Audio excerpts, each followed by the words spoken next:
모세가 내려와서 백성의 장로들을 불러 여호와께 자기에게 명령하신 그 모든 말씀을 그들 앞에 진술하니 백성이 일제히 응답하여 이르되 여호와께서 명령하신 대로 우리가 다 행하리이다. 모세가 백성의 말을 여호와께 전하매 여호와께서 모세에게 이르시되 내가 빽빽한 구름 가운데서 내게 임함은 내가 너와 말하는 것을 백성들이 듣게 하며 또한 너를 영영히 믿게 하려 합니다. 모세가 백성의 말을 여호와께 아뢰었으므로 사실 그 본문이 하나하나 뜯어서 이렇게 봐줘야 되는데 한글은 이렇게 쉬운데 이 내용 자체를 들어가면 굉장히 복잡해요. 근데 우선은 결론은 좀 얘기 좀 해주고 갈게요. 출애굽기 오늘 19장부터서 뭐 20장 쭉 나오는데 24장까지가 소위 말하면 이제 그 율법이다, 율법 수혜가 되는 거고 그 25장부터서 그 출애굽기 40장까지 있거든요. 39장까지가 이게 성막에 관한 내용을 써놨어요. 이렇게. 근데 율법의 수혜에 관한 것을 오늘 이제 예수님께 우리 주님께서 이제 그 요거를 시내산 언약이라고 그러죠. 시내산 언약을 체결하는데 이 시내산 언약의 체결 내용이 그 말씀하신 거잖아요. 네? 말씀하신 거죠. 말씀하시는데 그 말씀이 여러분이 잘 알고 있는 십계명이 대표적인 거란 말이에요. 십계명. 우선 십계명이 이제 다음 20장에 나오고 그다음 21장부터서 24장까지 이제 일반 법에 관한 내용들이에요. 이런 내용들이 나오는데 이 시내산 언약 속에 이게 다 포함되어 있는 거예요. 이 율법에 관한 핵심적인 구절과 성막에 관한 구절이 시내산 언약의 내용인 거예요. 쉽게 얘기해서. 할렐루야. 지난주에는 이제 그 7절 한번 열어볼래요? 7절. 동호야? 7절. 구성을 좀 해볼게요. 모세가 내려와서, 그러니까 모세가 어디에서 내려왔는가 하면 시내산에 올라갔다가 내려온 거예요. 그러니까 주님 앞에 갔다가 내려온 거란 말이에요. 그렇죠? 그러니까 모세가 지금 왔다 갔다 하는 거예요. 8번 왔다 갔다 해요. 8번. 성경에 8번 왔다 갔다 하면 쭉 내용 봐보는데 이게 여러분들이 이렇게 8번 왔다 갔다 한지를 찾기가 어려워요. 여러분들은 8번을 왔다 갔다 하는데 지금도 모세가 시내산에 주님 앞에 갔다가 지금 말씀을 가지고 내려온 거란 말이에요. 내려와서 백성의 장로들 따로 부르죠. 불러가지고 여호와께서 자기에게 명령하신 그 모든 말씀을 그들 앞에 진술했다 그러면 장로들에게 진술한 거고 장로들이 이제 그걸 가지고 다시 이제 각 지파별로 가서 지파에 또 얘기를 한 거고 이런 거예요. 스토리가. 그다음에 8절 시작. 백성이 일제히 응답하여 이르되 여호와께서 명령하신 대로 우리가 다 행하리이다. 모세가 백성의 말을 여호와께 전해. 모세가 백성의 말을 여호와께 전했다고 다시 산에 올라갔다 그 말이에요. 그렇게 생략되어 있는 거예요. 그러니까 먼저 모세가 하나님 주님께 가가지고 말씀을 가지고 내려와서 장로들한테 얘기한 다음에 장로들이 백성들한테 얘기하고 백성들이 하나가 있을 때 우리가 그 말씀에 순종하겠다 이렇게 된 거죠. 이걸 모아서 다시 모세가 또 주님 올라가서 이렇게 하겠답니다라고 얘기한 거예요. 할렐루야. 그러고 나서 이제 또 9절. 여호와께서 모세에게 이르시되 내가 빽빽한 구름 가운데서 내게 임함은 내가 너와 말하는 것을 백성들이 듣게 하며 또한 너를 영영히 믿게 하려 함이니라. 여기 이제 소위 말하면 오늘 설교 제목이죠. 제가 지금 이거 설교 제목으로 써놨어요. 원래 시내산 언약 2 이렇게 해야 되는데 그렇게 안 하고 본문을 가지고 써놨습니다. 그러니까 듣고 믿게 하는 게. 근데 듣고 믿게 하기 위해서 지금 하나님께서 어떤 액션을 취했는가 하면 빽빽한 구름 가운데 이렇게 되어 있죠. 빽빽한 구름 가운데 현현하신 거죠. 현현. 그죠?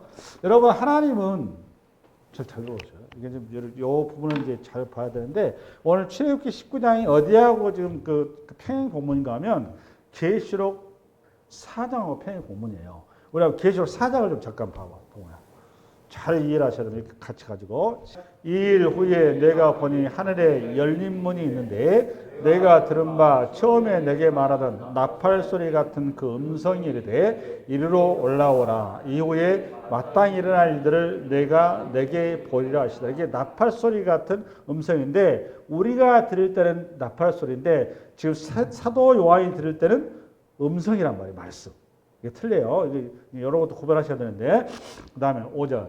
보좌로부터 번개와 음성과 오랫소리가 나고 보좌 앞에 켠 등불 7이 있으니 이는 하나님의 7 영이라. 잠깐 여기 이제 하늘 보좌도, 그러니까 하나의 천상에도 가보니까 번개와 음성과 그다음에 우레소리. 네. 그러니까 우리가 다음에 천국을 가게 되면 하나님 앞에 나아가는데 하나님이 계신 보좌란 말이에요. 보좌. 그러니까 성부, 성자, 성령이 앉아 계신 그 보좌 앞에 우리가 나가게 되면 거기에서 우리가 예배하러 나가는 거잖아요. 하나님 앞에 나갈 때는.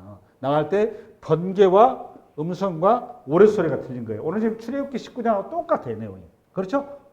제가 왜 이걸 지금 펼쳐드렸는가 하면, 제가 왜 지금 오늘 계시록에서 보여드리는가 하면, 오늘 본문에서 우리가 상식적으로 생각했을 때 여러분 잘 봐보세요.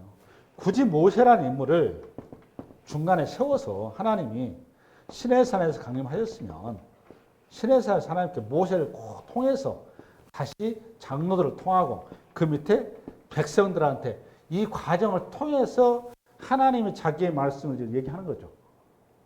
그런데 이 말씀 얘기하다 보면 중간에 통하는 거기 때문에 여기 듣는 사람이 이게 하나님의 말씀인지 아니면 지 말인지 이거에 대해서 쉽게 해서 이 말에 대한 권위가 문제가 생기는 거죠. 이 권위에 대해서 하나님께서 명확하게 지금 짚어준 거예요. 모세를 통해서 들려준 거야. 또 하나, 우선 기계 목적이고 또 하나, 하나님이라는 분은 우리가 직접 대면할 수 있는 분이 아니다 그 말이에요. 지금 얘기하려고 하는 거예요. 오늘 무슨 1차적으로. 그러니까 우리가 신에서는 언약을 맺는데 이 언약을 맺는 데 있어서 언약의 당사자인 하나님과 인간 사이에는 중간에 뭐가 있어야 한다는 거죠. 지금 중보자가 있어야 된다 그 말이죠. 이 얘기를 먼저 하려고 하는 거예요. 중보자가 필요하다는 거예요. 이 중보자가 있어서 중보자가 이제 모세가 서서 이 모세는 그러니까 예수 그리스도에 대한 예표인 거죠. 그러면 이게 왜 이런 상황이 벌어져 있느냐? 우리가 이 상황이 벌어진 이유는 창세기 원시복음으로 가야 되는 겁니다. 창세기 2장, 3장에 가면 아담과 하와가 원래는 하나님과 직접 대면을 했죠. 맞아요, 틀려요? 하나님과 직접 대면했어요. 그래서 원래는 하나님과 같이 친밀했었는데 아담과 하와가 선악과를 따먹으로 말미암아 거룩하신 하나님 앞에 죄가 끼어서 설 수가 없게 된 거예요. 그러니까 오늘 백성들도 사실은 하나님 앞에 설 수 있다 없다? 설 수 없는 거. 모세도 설 수 있다 없다? 원래는 못 서는 거예요. 그러니까 하나님께서 원래 오셔버리면 우레와 번개와 뭐 나팔소 이 말은 빽빽한 구름 이렇게 써놨죠. 빽빽한 구름이니까 여러분 저 구름이 이렇게 쪘다고 들이 생각하는데 그런 얘기가 아니고 우리 앞서 10가지 지향이 있었죠. 10가지 지향에 가보면 9번째 지향이 흑암장이었거든요. 흑암장 여러분 기억 못 하시니까 이 흑암장 얘기할 때 이 흑암이 어떤 흑암이 기억나세요 혹시 여러분 중에 내가 얘기했을 때 칠흑같이 어두운데 앞이 전혀 보이지 않는 거예요. 지금 오늘 빽빽한 구름이다 그 말이 그 흑암 가운데 임했다 그 말이에요. 그 얘기를 한 겁니다. 그러니까 여러분 벌건 대낮이었는데 갑자기 하늘에서 오레와 번개와 천둥과 함께 빽빽한 구름이 있다고 완전 그거 뭐가 되어버렸다는 거예요. 지금 현재 캄캄하게 되어버렸다 그 말이에요. 하나님을 만나는데 그럼 여러분 그런 상황에서 여러분 공포하면 안 되겠습니까? 여러분 어떻게 생각하면 한편에 이런 생각이 들 거예요. 야, 갑자기 시내산에 뭉게구름이 피어오르고 저거 뭐야 가을철에 그 파란하는데 이게 하얀 구름이 떠오르는 그래서 어떤 목가적인 분위기로 이해할 수가 있단 말이죠. 그런데 오늘 이 자리가 하나님께서 임재한 자리는 그런 목가적인 자리가 아니에요. 시내산 가운데 지금 하나님께서 임하는데 거룩하시고 어미하시고 영광 되신 하나님이 인간 앞에 지금 직접 현시하시는 거거든요. 근데 하나님이라는 분은 형상이 있어요, 없어요? 형상이 있다, 없다? 하나님이라는 분이 형상이 있으신 분이 아니세요. 그러니까 이 말은 우리의 시각과 우리의 감각과 우리의 이성을 가지고 그분을 측량하거나 우리가 포괄하거나 그런 존재가 아닙니다. 하나님은 저는. 만약에 여러분이 천국을 가셔갔을 때, 이제 여러분이 다음에 이 땅에서 인생 끝내고 나서 천국 가시잖아요. 천국 가시면 하늘 보좌에 계신 우리 하나님 볼 수 있다, 없다? 설마 보세요. 저러봐, 전부 다.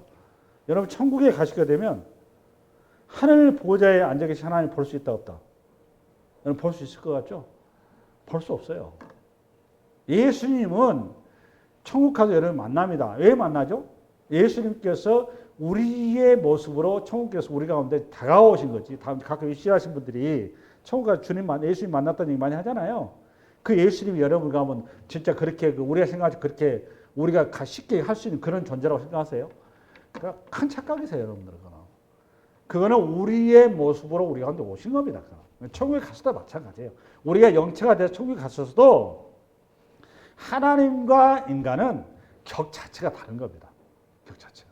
피조물과 창조자는 격이 틀린 거예요. 그냥 우리에게 당신을 그런 모습 계시한. 그러니까 천국 가면 예수님은 우리 입신했었을 때 그냥 보좌에도 앉아 계시고 입신했는데 가가지고 그 사람도 만나고 가면 예수님이가 뭐 수도 없이 많을까요? 그게 아니란 말이에요. 그분 신이세요, 신. 신이어서 동시다발적으로 우리의 어떤 이런 시공의 이런 개념이 아니에요. 그러니까 그 연계거든요, 연계. 우선 여러분과 우리가 이해하는 수준에서 이 정도 이해하시면 돼요. 절대 우리가 생각하는 거기에 제한되는 존재가 아니다, 그 말입니다. 하나님께서 우선 신의 산에 임했다 이 말은 당신 스스로 우리에게 당신을 우리 낮춰 겁니다, 그나마도. 그러니까 이게 은혜요, 복이요, 큰 축복이라는 사실 얘기하려고 하는 거예요. 이게 요 많은 신명기 뒤에 가면 신명기 5장인가? 근데 그 모세가 얘기를 합니다. 감히 누가 하나님을 현현을 만나고 나서 거기에 살아남은 자가 어떤 인생이 있었느냐? 우리가 그런 인생 아니냐? 이렇게 얘기하는 거예요. 여러분, 이게 간단한 내용이 아닙니다. 우리 하나님이 그렇게. 이런 어마어마한 하나님께서 지금 죄인의 형상으로 아기로 그것도 그 마구간에 오셨잖아요. 그분이. 그렇잖아요. 예수님께서. 그리고 그분이 우리하고 친히 33년 동안 이상의 많은 세월을 인간과 공존하시고 먹고 마시고 여기서 십자가에서 당신의 몸을 내어주시고 모든 걸 다 하신 거 아니에요. 신이 죽을 수가 없으니까 신이 아이가 될 수가 없으니까 신이 당신 스스로 아이가 되신 거란 말이에요. 신이 육체를 입고 오신 거예요. 오셔가지고 당신 스스로 인간의 모든 죄된 세상 가운데서 그 고난과 역경과 눈물과 탄식을 다 끌어안으신 거라고 말이에요. 직접 겪으신 겁니다. 겪으시고 십자가에서 당신이 인간을 위해서 제물이 되어주신 거잖아요. 할렐루야? 할렐루야. 예수님은 감히 우리가 신이세요, 신. 하나님이세요, 하나님. 우리가 범접할 수 없는 존재입니다. 그 신 자체가. 그분이 우리에게 다가와 주신 거예요. 우리가 그분한테 갈 수 있다 없다? 갈 수 없어요. 그분이 우리한테 와주신 거지. 할렐루야? 큰 그림을 얘기하려고 했던 거고, 우리 생각에서는 주님께서 직접 백성들한테 그냥 얘기해버리면 편할 텐데 이렇게 안 하신단 말이에요. 그렇죠? 이렇게 안 하신 이유를 제가 지금 얘기를 크게 두 가지 했어요. 첫 번째는 우리가 하나님 앞에 범접할 수 없는 존재라는 겁니다. 하나님은 우리하고 격이 다르다 그 말이에요. 그런데 그분께서 우리에게 이제 배려해 주신 거예요. 그 다음 두 번째, 그 하나님께서 우리에게 하나님과 하나님 서기에서는 중보자가 필요한 관계에 있다 그 말이에요. 이걸 얘기하려고 하는 거다 그 말입니다. 할렐루야. 중보자가 지금은 인간이 모세를 세워놨는데 이 모세는 장차 너희들이 궁극적으로 나한테 오기 위해서는 궁극적으로 그 중보자이신 메시아를 소망하라고 이렇게 얘기하신 거예요. 쉽게 얘기해서. 간단하게 얘기하면. 아멘. 오늘 자리가 지금 계시록 요한계시록 4장의 천사의 예배 자리를 그대로 가져온 거잖아요. 지금. 가져왔죠? 오늘 본문에도 여러분 19절 읽어보십시오. 여기 16절 봐볼래요? 성경 찾아보세요. 성경. 셋째 날 아침에 우레와 번개와 빽빽한 구름이 산 위에 있고 나팔 소리가 매우 크게 들리니 진쪽에 있는 모든 사람이 다 떨더라. 계시록 똑같잖아요. 지금. 여러분 아까 계시록 4장인가? 거기에도 여러분 24장로고 뭐 전부 다 하나님 앞에 떠는 거예요.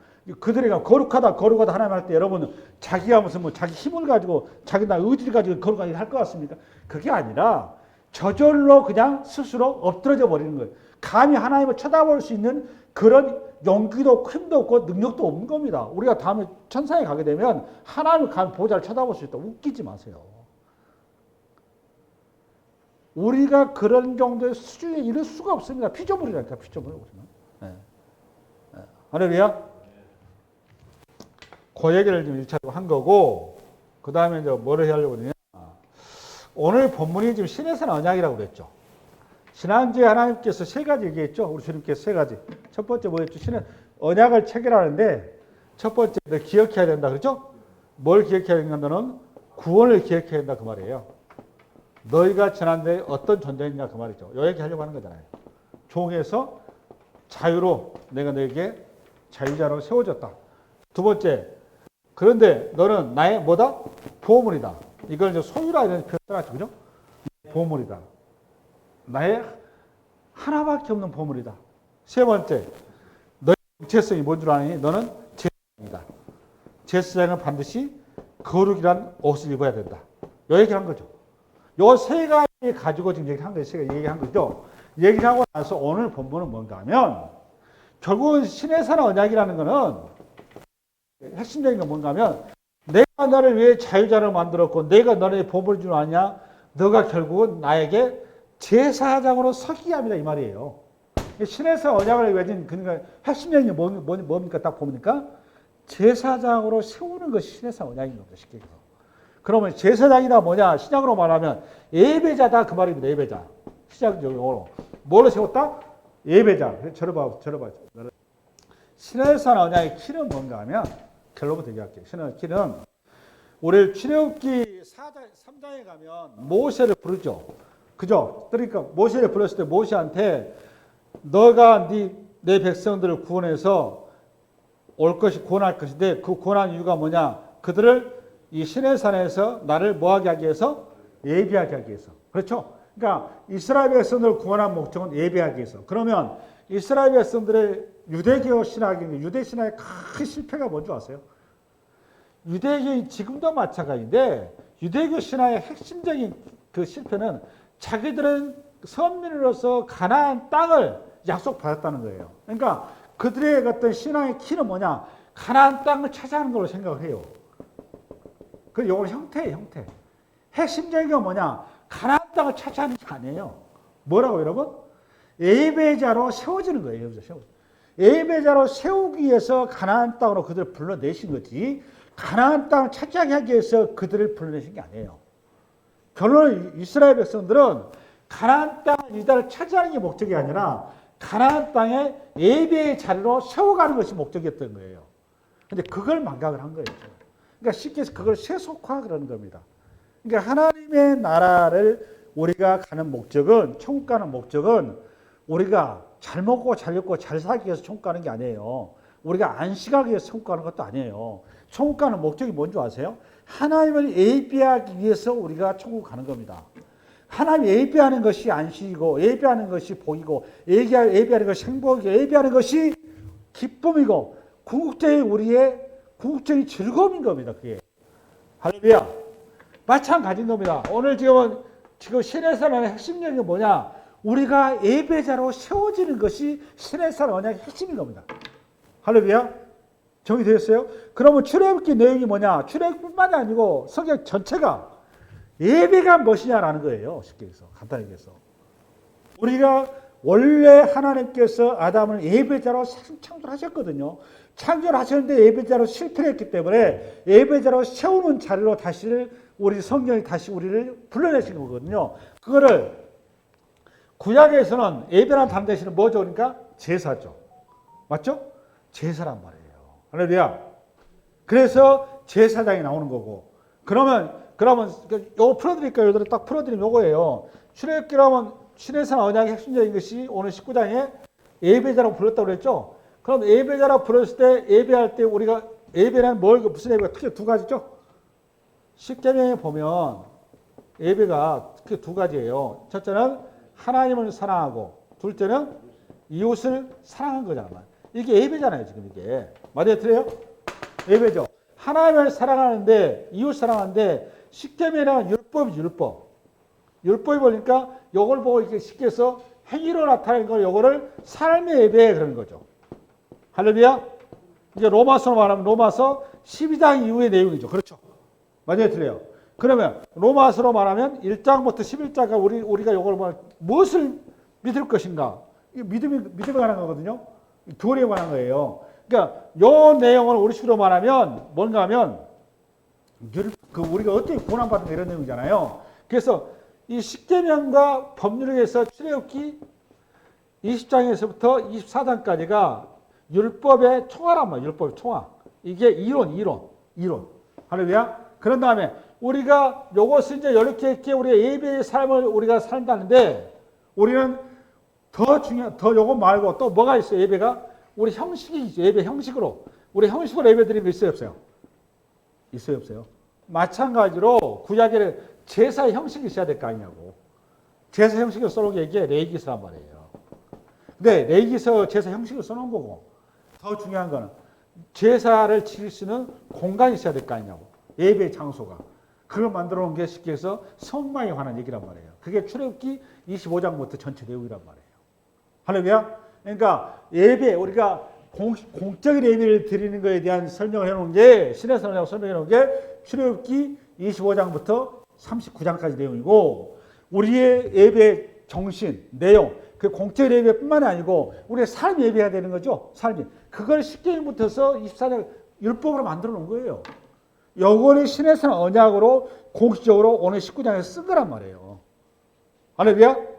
정이 되시나요? 큰 그림이에요. 큰 그림. 그러면서 이제 오늘 본문에 뭘 얘기하려고 하는가면 여호와께서 모세에게 이르시되 너는 백성에 가서 오늘과 내일 그들을 성결하게 하며 그들에게 옷을 빨게 하고. 그러니까 첫 번째로 보니까 우리가 신의 상 언약은 우리를 예배자로 불렀는데 제사자로 불렀는데 제사의 큰 그림이 출애굽기 20장부터 24장까지는 산임 예배에 관한 거고 그 다음에 25장부터서 39장까지는 우리가 공식 예배 의식, 우리가 제사 의식에 관한 그거에 관한 걸 동시에 성전에 관한 우리 식으로 성전이 성막이니까 그 공간에 관한 내용을 써놨구나. 여기까지 됐죠?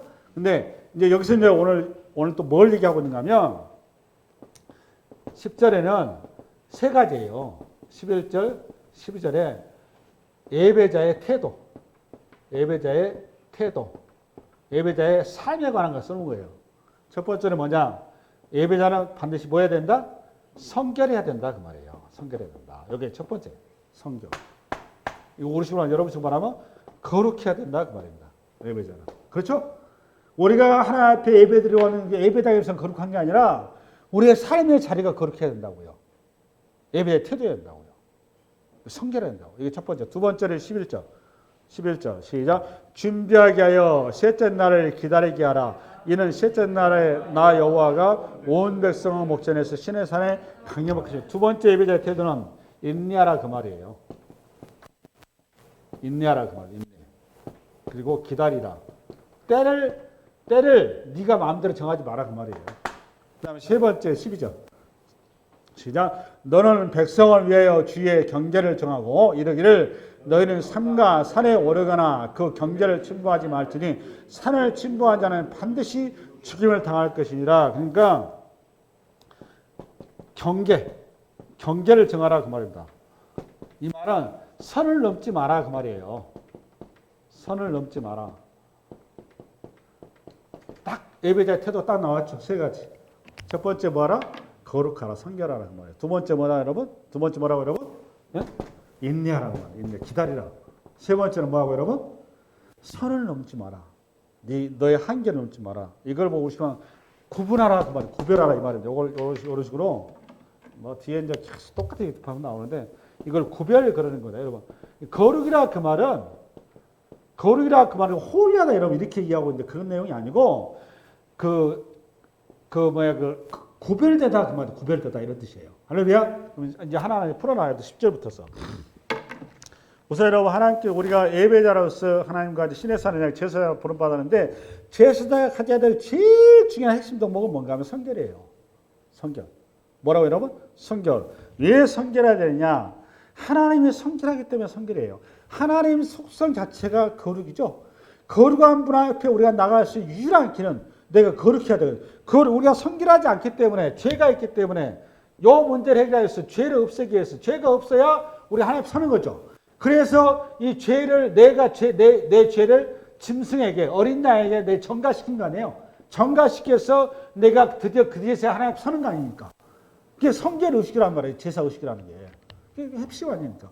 이걸 뭘로 우리가 오해를 하고 있는가 하면 대부분이 이방 종교가 이렇게 짬뽕돼 있다 보니까 이걸 복채로 이해를 한단 말이에요. 자꾸 이거를. 복채로. 하나님 앞에 나오는 그 제물을 이거 주시면 하나님께 30배, 100배로 복 주시고 11절에 뭐 하면 그냥 창고를 막 채워주고 여러분 그런 그 말라기 표현의 내용들은 본질을 몰라서 헛소리 하는 겁니다. 핵심적인 그 헌금의 핵심이 뭐다? 여러분 헌금 주일에 헌금하시죠? 헌금해야 안 해요? 어디 가서 헌금이 뭔데 여러분? 그게 복채인 줄 아십니까? 웃기지 마세요. 복채가 아닙니다. 6월절 어린 양에 대한 예표입니다. 예표. 정확히. 모든 헌금의 기원은 6월절 어린 양이에요. 아멘? 여러분 이 성서에 대한 이념, 개념, 이론을 확실히 정리하셔야 됩니다. 우리가 하나님 앞에 나가서 여러분 무엇을 먹을까, 무엇을 마실까 위해서 헌금하는 게 아니에요. 우리가 헌금하는 이유가 뭐라고 여러분? 하나님을 만날 수 유일한 길은 어린 양 예수 그리스도 외에는 만날 길이 없다니까. 우리 죄 때문에 우리가 성결치 못해서 그거를 대신하기 위한 그리스도에 대한 표징이에요. 표징. 나는 예수를 믿습니다. 이 고백이라고. 이 예수가 나의 죄를 정결케 해서 내가 하나님 앞에 나갈 수 있습니다. 그 표징으로 헌금하시는 거예요. 뭐 헌금이 무슨 복채인 줄 알지. 웃기지 마세요. 근본이 틀리다고 우리는 핵심이. 할렐루야. 우리가 성결해야 돼요. 성결. 이게 첫 번째예요. 그런데 어디를 좀 그 본문을 좀 봤습니까? 야고보서 4장을 열어봐봐, 동호야. 야고보 4장. 야고보 4장 8절 한번 열어봐봐. 시작. 하나님을 가까이하라. 그리하면 너희를 가까이 하시리라. 죄인들아 손을 깨끗이 하라. 잠깐만. 죄인들아 뭘 깨끗이 하라? 손을 깨끗이. 요 말이 무슨 말 이해가시죠? 손을 깨끗이 하라. 그 말은 그 약육강식 그 상대를 경쟁 상대로 대하지 마라 그 말이에요. 상대를 상생관계로 대하라 그 말입니다. 그러니까 이스라엘의 역사를 여러분 우리가 에레미야서의 수요예배 강의를 하고 있습니다만은 선지서를 여러분 바로 볼 수 있으려면 이스라엘 백성들이 애국적인 삶의 가치를 내려놓지 못하고 끊임없이 하나님께 주시는 율법의 가치, 이 상생의 가치, 사랑의 가치를 그들이 붙잡지 못한 데서 원인이란 말이에요. 지금 오늘 죄인들아 손을 깨끗이 하라 이 말은 우리의 본질 자체가 예수 그리스도의 사랑의 마음으로 가지라 그 말이에요. 모든 대상이. 우리가 경쟁의 관계에 되다 보니까 쉽게 주저 분노하는 거거든요. 그 상대방이 항상 눌러야만이 내가 그러니까 세상 자체는 그렇다고 구조가 그렇단 말이에요. 그런데 우리가 예수 안에 있다라면 이제 우리가 사고가 바뀌어야 된다 그 말이에요. 아멘? 가까이 하라. 죄인들아 손을 깨끗이 하라. 두 마음을 품는 자들아 마음을 성결하게 바꾸자. 그러니까 성결이다 그 말은 성결하지 않다 그 말은 무슨 마음인 거죠? 우리가 두 마음인 거다 그 말이에요. 두 마음. 두 마음이다 그 말은 무슨 말이에요, 여러분? 네? 두 마음이 이렇게 성결치 않은 거란 말이에요. 성결이란 뭐냐? 한 마음이 성결한 거예요. 한 마음. 그러니까 예수 그리스도 외에 다른 것이 들어가 있는 거, 그걸 부정한 거, 더러운 거, 거짓된 거 그렇게 얘기한 겁니다. 성경에서. 핵심적인 거는 그러니까 뭐다? 예수 하나님으로 만족해야 된다 그 말이에요. 예배의 핵심이 뭐냐? 예배자 포인트가 뭐냐? 하나님으로 만족해야 된다 그 말입니다. 할렐루야. 아멘.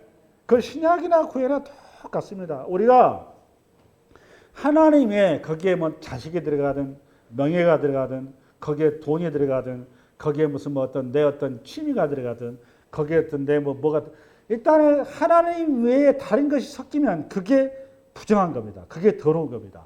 우리 지금 때가 더 더럽다 이런 얘기 하려고 하는 게 아니에요. 성경에서 말할 때는. 성경에서 더럽다 그 말은 하나님 외에 다른 것이 붙은 거 그걸 더럽다. 근데 우리는 이 땅에 살면서 그냥 안 붙을 수가 없죠. 저나 여러분이나. 여러분 돈 좋잖아요. 나는 프로야구 되게 좋아하거든요. 기아 타이거 팬인데 우리 장로님도 그러시더라고. 근데 자꾸 이런 것이 쌓이면 그게 다 때가 되는 겁니다. 더러워지는 거예요. 근데 하나님을 사랑을 해야 되는데 여러분 스포츠도 하나의 종교입니다. 이해가 안 가시죠? 종교입니다. 돈도 종교입니다. 자본주의도 종교예요. 이 큰 종교학적 의미에 봤을 때는 우리가 거기에 매이면은 그 자체가 이 죄인 겁니다. 그래서 항상 이런 걸 여러분들이 신앙하면서 분별할 줄 알아야 되는 겁니다. 그러니까 우리가 이게 3만 번 시대가 넘어가니까 사람들이 자꾸 이런 때가 끼는 겁니다. 그런 때들이. 그러니까 하나님 앞에 안 나오는 겁니다. 이게 그 자체가 악인 것이 그 자체가 저주인 겁니다. 저주. 여러분 저 소득이 높은 게 축복이라고 생각하시죠? 천만의 말씀. 성령이 말할 때 축복은 그걸 축복이라고 얘기하는 게 아닙니다. 복이 뭐냐? 우리가 얼마나 하나님 앞에 정결하고 깨끗하게 쓰면 하나님 가까이 하느냐. 하나님께 가까이 하는 게 복이라고 성경에 나와 있잖아요. 가까이 하지 못하게 하는 것이 저주라니까. 그 그것이 재물이라면 그게 줘준 거고, 자식이라면 자식이 줘준 거고, 그것이 내 명예라면 명예가 줘준 거고, 그것이 내 이성이라면 이성이 줘준 거고, 그런 거예요. 뭐가 복이냐? 하나님을 가까이 하는 것이 복인 거예요. 그럼 그것이 고난이 됐건, 환난이 됐건, 그것이 내 아픔이 됐건, 아니면 그것이 내 출세가 됐건, 그것이 내 부가 됐건, 하나님을 가까이 한 것이라면 그것이 복이라고. 그냥 성공 자체가 복이 아니에요. 그다음 환난, 고난 자체가 병 자체가 저주가 아니에요. 병이 하나님 앞에 나에게 가까이 하게 했다. 그건 복인 겁니다. 그건 성경에서는. 할렐루야. 오늘 성결하라 그 말은 하나님의 것을 끼지 못하게 하라 그 말입니다. 하나님만이 유일하게 내 중심의 주인 되게 하고 중심을 잡게 하라 그 말이에요. 이게 예배의 핵심이다 그 말이에요. 지금 얘기를 하는 거예요. 그 디모데서 2장 가면 저 봐봐요.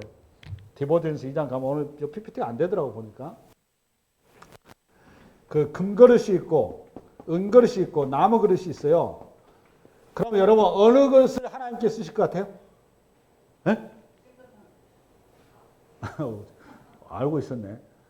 금그릇을 쓰는 것도 나무 그릇도 은그릇도 아니에요. 깨끗한 그릇을 쓰십니다. 깨끗한 그릇. 이 얘기가 그 얘기하는 겁니다. 할렐루야. 아멘. 참고로 우리 그 말씀 하나만 더. 요한일서 3장. 요한일서 3장. 시작. 사랑하는 자들아, 우리가 지금은 하나님의 자녀라. 장래에 어떻게 될지는 아직 나타나지 아니하였으나 그가 나타나신 우리가 그와 같을 줄을 아는 것은 그의 참모습 그대로 볼 것이기 때문이지. 이유가 3절 시작. 주를 향하여 이 소망을 가진 자마다, 그러니까 우리가 천국 갈 자는 그 말이에요. 그의 깨끗하심과 같이, 그러니까 그의 깨끗하심이 성결하심과 같이 자기를 성결하게 하느니라 이 말이라고. 이게 그 말이라고. 그러니까 우리 제사자의 우리가 서기 위해서 첫 번째 우리가 뭐다 여러분? 성결함, 성결함. 두 번째는 뭐라고 그랬어요? 우리 오늘 본문의 11절. 11절 시작. 준비하여 셋째 날을 기다리게 하라. 이는 셋째 날에 나 여호와가 온 백성의 목전에 시내 산에 강림할 것이며. 꼭 이렇게 우리 주님께 뜸을 들이세요. 사흘간, 그렇죠? 사흘이다 그 말은 완전 숫자잖아요. 그냥 바로 깨끗하게 하면 바로 그냥 만나시면 되는데 그게 아니고 만난 날을 딱 정해놨어요.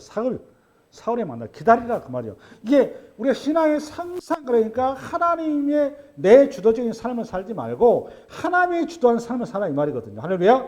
그러니까 내가 때와 시기를 결정하는 것이 아니라 하나님이 때와 시기를 결정하도록 그분한테 맡기라 그 말이에요. 지금 여기가.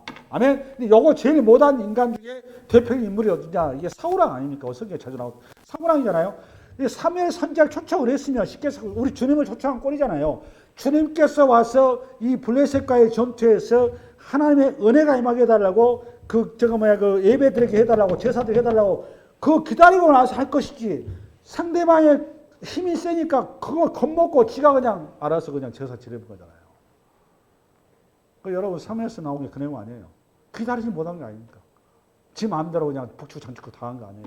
어찌됐든 간에. 그러지 말라고 말 아니에요. 에서가 이거 히브리서 12장 여러분. 히브리서 12장 우리 아들 시작. 너희는 하나님의 은혜에 이르지 못하는 자가 없도록 하고 또 쓴 뿌리가 나서 괴롭게 하여 많은 사람이 이로 말미암아 더럽게 되지 않게. 여기 더럽다고 말하고 이렇게 더럽고 깨끗하다 이런 개념이 아니에요. 이렇게 그러니까 잘 이해되시죠? 하나님만이 유일하신 분으로 고백하냐 이 얘기를 하려고 하는 겁니다. 성경에서는 더럽게 되지 않게 하며 16절 음행하는 자와 혹 그 한 그릇 음식을 위하여 장자의 명분을 판 에서와 같이 많은 자가 없도록 살피라 그 말이에요. 할렐루야. 할렐루야. 아멘. 그러니까 에서처럼 팥죽 한 그릇에 자기 인생의 목숨을 걸어서 안 된다 그 말이에요. 할렐루야. 아멘. 아멘. 그러니까 에서가 왜 팥죽 한 그릇에 걸어버렸죠? 하나님이 자기 중심의 주인이 안 되니까. 우리 주님의 주인이 안 되니까. 팥죽보다도 못하니까 우리 주님이. 그러니까 팥죽에 그냥 동생한테 장잡고 좁은 거 아니에요. 그런 인생 살지 말라 그 말이에요. 그러니까 쉽게 해서 뭐하라 여러분? 기다리라. 아무리 배가 고프고 아무리 목마라도 때가 찰 때까지 기다려. 그 때와 시기는 하나님이 너희가 가장 적절한 것이기 때문에 알기 때문에 한다 그 말이에요. 우리 예배자의 삶에 있어 예배자의 길을 가면서 항상 중요한 건 때. 할렐루야. 시기 지키는 거. 이걸 잘 지킨 사람이 누구였느냐? 누가복음 2장에 가보면 나와요. 누가복음 2장 동화 여러분을 2장 시작. 예루살렘에 시몬이라는 사람이 있으니 이 사람은 의롭고 경건하여 이스라엘의 위로를 기다린 자라. 성령이 그에게 계시더라. 그가 주의 그리스도를 보기 전에는 죽지 아니하라는 성령의 시를 받았더니 성령의 감동으로 성전에 들어가며 마침 부모가 율법을 가르치도록 행하고자 하여 그 아기 예수를 데리고 오는지라. 시몬이 아기를 안고 하나님을 찬송하여 이르되 주제여 이제는 말씀하신 대로 종을 평안히 놓아 주시는도다. 할렐루야. 여기까지. 그다음에 마지막으로 세 번째는 뭐냐? 경계를 넘지 말라 그 말이에요. 12절 열어봐봐. 시작. 너는 백성을 위하여 주의 경계를 정하고 이르기를 너희는 산과 산에 오르거나 그 경계를 침범하지 말지니 산을 침범한 자는 반드시 죽임을 당할 것이니라. 선을 넘지 마라 그 말이에요. 선을 넘은 대표 인물이 누구예요, 여러분? 우리 첫 조상 아담. 왜 선악과를 따먹습니까? 선을 넘었잖아요. 선을 넘지 마라. 하지 마라. 레위기 10장. 시작. 아론의 아들 나답과 아비후가 각기 향로를 가지다가 여호와께서 명령하시지 아니하신 다른 불을 담아 여호와 앞에 번향하였더니 불이 여호와 앞에서 나와 그들을 삼키매 그들이 여호와 앞에서 죽은지라. 죽어요. 경계를 넘으면. 선악과 따면 죽은다고. 항상 우리가 명심해야 되는 거예요. 세 가지. 첫 번째 뭐라고 여러분? 몸과 마음을 정결하게 해야 되는 거예요. 몸과 마음. 옷을 빨라 그 말은 우리의 마음을 정결하게 하나의 표징인 거지. 중요한 건 우리의 몸을 빨아야 돼. 몸을. 할렐루야. 우리의 몸을 빨아서 매일매일 지금은 신약시대는 예수 그리스도의 피로 우리의 몸을 빨아야 됩니다. 우리의 영혼을. 그 피로 우리는 지금은 바로 주님 앞, 하나님 앞에 나아갈 수 있는 거예요. 히브리서에 나오지 않습니까? 오늘 여기까지 이 한 주간 이 말씀으로 승리하시기 바랍니다. 수고하셨습니다.